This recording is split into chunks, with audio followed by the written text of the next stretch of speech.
Assalamualaikum warahmatullahi wabarakatuh. Halo semua, perkenalkan kami dari PDB 85 kelompok 6. Yang terhormat kepada Bu Ira selaku dosen pengampu mata kuliah kolaborasi keilmuan di PDB 85 dan teman-teman PDB 85 yang kami banggakan.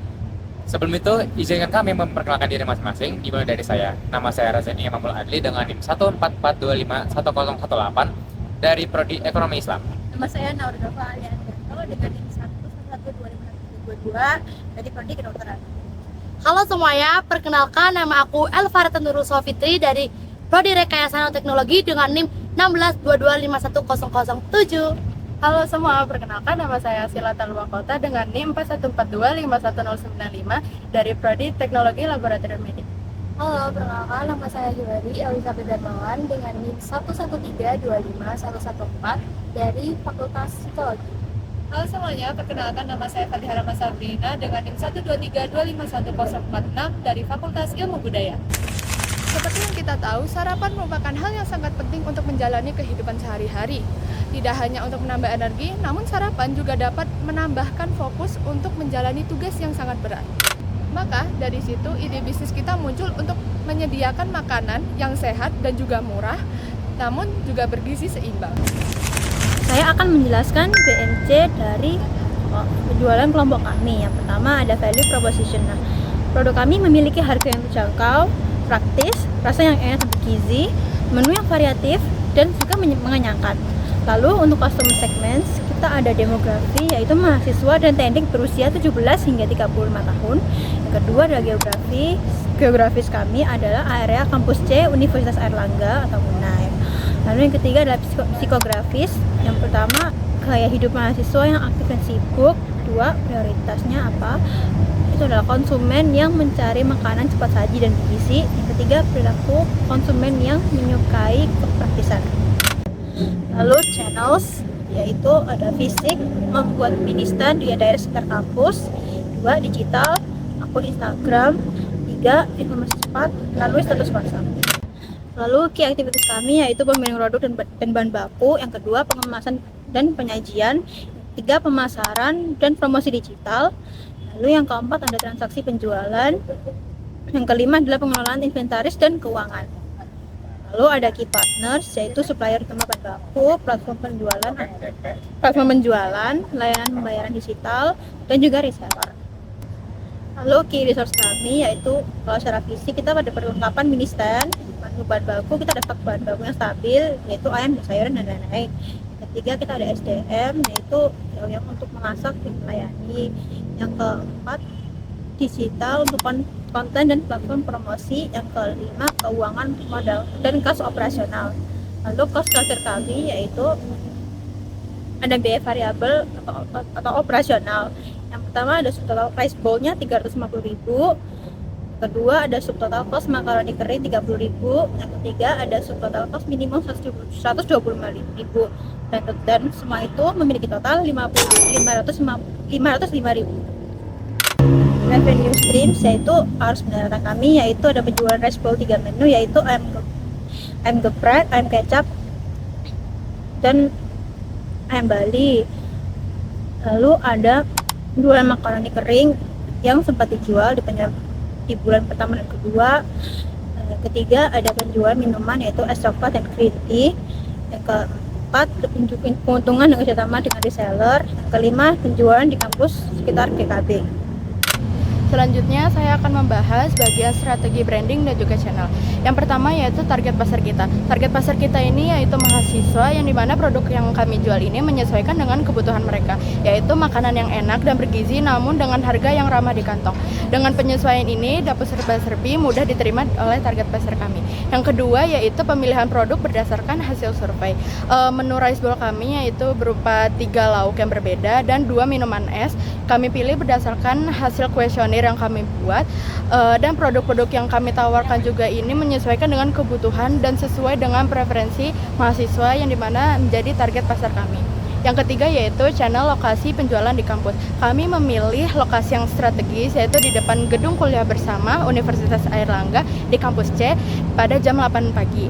Dan saat itu banyak mahasiswa yang menginginkan sarapan yang cepat namun praktis, namun juga dengan harga yang murah.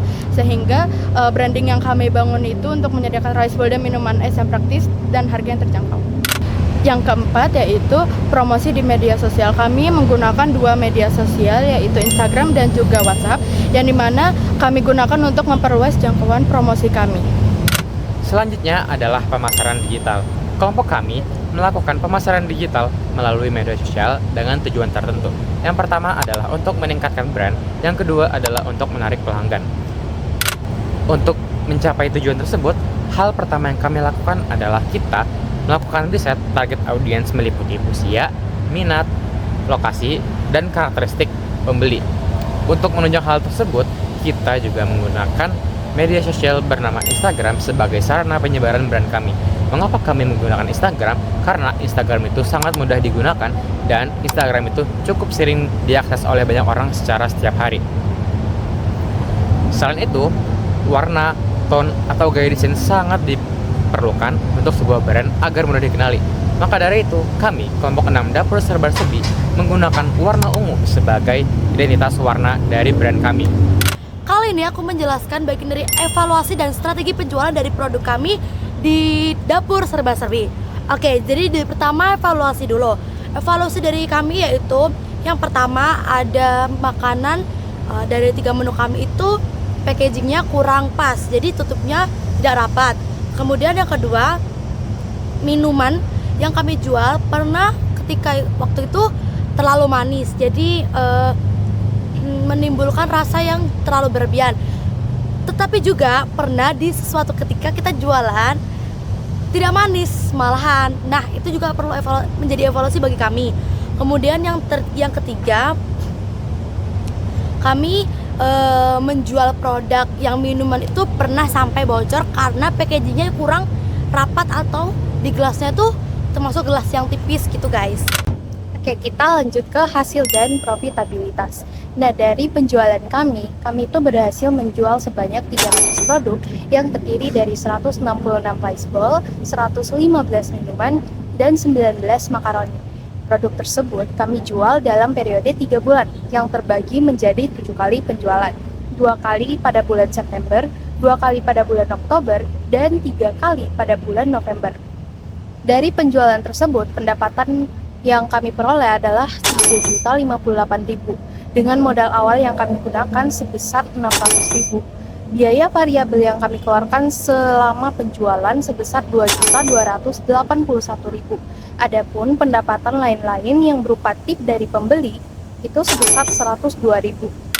Berdasarkan pendapatan tersebut, dapat dihitung laba bersih yang kami peroleh adalah sebesar Rp879.000. Kemudian kami menghitung net profit margin dan juga return of investment. Net profit margin kami sebesar 28,8% dan juga return of investment kami sebesar 146,5%.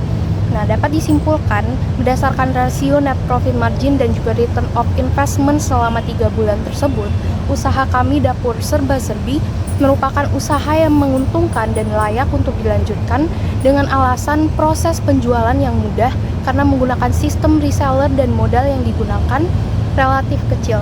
Jadi pengalaman yang kita dapat tuh sangat banyak banget teman-teman, karena kita belajar berjualan, kita belajar bagaimana mengusahakan sesuatu hal dengan baik. Kayak soalnya kita dapat ketikan ini, kita bisa evaluasi ini gitu. Kemudian kita juga belajar bagaimana memanage uang, kita juga belajar memanage waktu karena kita jualan di sela-sela kita juga sebenarnya ada tugas-tugas dari matkul juga kan. Strategi keberlanjutan apa sih yang bisa kita terapkan dalam usaha ini? Ya, untuk meningkatkan efisiensi dan juga memperluas jaringan, usaha ini dapat berkolaborasi dengan berbagai pihak lainnya. Mengingat target pasar bisnis ini adalah mahasiswa dan juga tenaga kependidikan. Kemudian kampus seperti koperasi, kantin, ataupun organisasi mahasiswa dapat menjadi mitra kerjasama kami. Kolaborasi ini dapat membantu memperluas akses pemasaran, memperkuat distribusi produk, serta mengurangi beban operasional tim. Baik, itu saja presentasi dari kami kelompok 6. Terima kasih sudah menonton dan sampai jumpa. Wassalamualaikum Assalamualaikum warahmatullahi wabarakatuh. Terima kasih guys.